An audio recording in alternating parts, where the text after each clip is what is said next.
আপনারা বাতিল ফিরকার লোক। আপনারা যদি মাজার ভাঙতে আসেন তাহলে আমরা আপনাদের মাদ্রাসা ভেঙে দেব। আপনারা বাংলাদেশের মধ্যে মুসলমানদের মধ্যে রায়ত সৃষ্টি করতে আসবেন না। আপনারা বাতিল ফিরকার দল, আপনারা আপনাদের পথে থাকুন। আপনারা যদি মাজার ভাঙতে শুরু করেন, আমরা কিন্তু আপনাদেরকে মাদ্রাসা ভাঙতে শুরু করবো। ঢাকা হাইকোর্টে অবস্থিত শাহ সুফি শরফুদ্দীন চিশতি রহমাতুল্লাহি আলাইহির মাজার শরীফ, সেই মাজার ভেঙে ফেলার জন্য বামপন্থী কিছু লোক হুমকি দেয়। তারই প্রতিবাদে ভৈরব উপজেলা পরিষদের সাবেক ভাইস চেয়ারম্যান আল মামুন সাহেব বলেছেন, আপনারা হচ্ছে বামপন্থী লোক, আপনারা যদি আমাদের এই মাজারগুলো ভাঙতে আসেন আমরা আপনাদের মাদ্রাসা ভেঙে দেব, এমন হুঁশিয়ারি দিয়েছেন ভৈরব উপজেলা পরিষদের সাবেক ভাইস চেয়ারম্যান আল মামুন সাহেব। তিনি আরও বলেন, নুরা পাগলাকে যারা কবর থেকে তুলে পুড়িয়েছে তাদেরকে আইনের আওতায় আনতে হবে এবং তাদেরকে ফাঁসির কাষ্ঠে ঝুলাতে হবে। নুরা পাগলাকে কিভাবে পুড়িতে পারলেন? এটা কোরআনে কি আপনাদের জন্য জায়েজ হয়ে গেছে নাকি? আমরা বলবো, এই নুরা পাগলাকে যারা পুড়িয়েছে, যারা এই মাজারকে ভেঙেছে, তাদেরকে অবিলম্বে গ্রেফতার করে ফাঁসির কাষ্ঠে ঝুলাতে হবে। আল মামুন সাহেব আরও বলেন, আল্লামা মুফতি গিয়াসউদ্দিন আত তাহিরি হচ্ছেন সুন্নিয়তের একটি রত্ন। সেই তাহিরের উপর মিথ্যা মামলা দেওয়া হয়েছে। তাহিরের উপর যে মিথ্যা মামলা দেওয়া হয়েছে সেই মামলা অবশ্যই প্রত্যাহার করতে হবে। যদি প্রত্যাহার করা না হয় তাহলে দাঁত ভাঙ্গা জবাব দেওয়া হবে। আমাদের বাংলাদেশের টুকুর বক্তা সুন্নাত জামাতের যে এজেন্ডা বহন করে আমাদের আল্লামা গিয়াসউদ্দিন তাহেরি সাহেব, তার বিরুদ্ধে মিথ্যা মামলা দায়ের করেছেন। উনি বাংলাদেশের সুন্নাত জামাতের একটি এজেন্ডা বাস্তবায়ন করার জন্য মাঠে ময়দানে কাজ করে যাচ্ছে। তাই এই গিয়াসউদ্দিন তাহেরিকে অবশ্যই নিজ মামলা থেকে মুক্ত করতে হবে। প্রিয় ভাইরা, আমরা আজকে সরকারকে আবেদন দিচ্ছি, অনতিবিলম্বে এই মিথ্যা মামলা প্রত্যাহার করতে হবে। আল মামুন সাহেব বলেন, শাহ সুফি শরফুদ্দীন চিশতি রহমাতুল্লাহি আলাইহিকে উসিলা করে এখানে মাজার হয়েছে, হাইকোর্ট হয়েছে, অনেক কিছু হয়েছে। সেই মাজার যদি কেউ ভাঙতে আসে তাহলে তার দাঁত ভাঙ্গা জবাব দেওয়া হবে।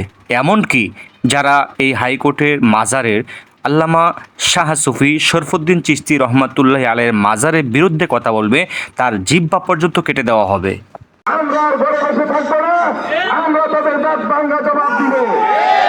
এই হাইকোর্টের যে মাজারটি শরফুদ্দীন চিশতি সাহেবের মাজার, দীর্ঘকাল যাবৎ এই মাজারকে পুঁজি করে এখানে হাইকোর্ট গড়ে উঠেছে, সুপ্রিম কোর্ট গড়ে উঠেছে, এখানে মসজিদ গড়ে উঠেছে।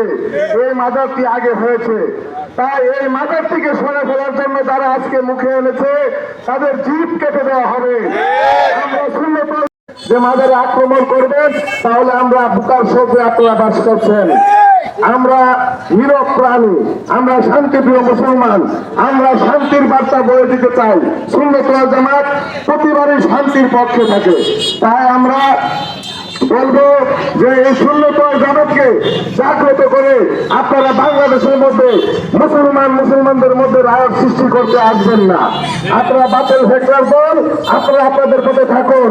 আপনারা যদি মাজার ভাঙতে শুরু করেন, আমরা কিন্তু আপনাদেরকে মাদ্রাসা ভাঙতে শুরু করবো। প্রিয় ভাই, এই দেশে যে মাদ্রাসাগুলো গড়ে উঠেছে, এই মাদ্রাসার মধ্যে কি অপকর্ম হয় আপনারা জানেন। পাশাপাশি আমাদের যে মাজার আছে, আমরা শরীয়তপন্থী মাজার বাদে আমরা যেসব মাজারে আমরা দেখেছি কিছু কিছু মাজারে অকর্ম হয়ে থাকে, আমরা ওইটার বিরোধিতা করি, সুন্নাত ওয়াল জামাত ওইটার বিরোধিতা করে। তাই বলে আপনারা মাজারকে আক্রমণ করতে পারবেন না।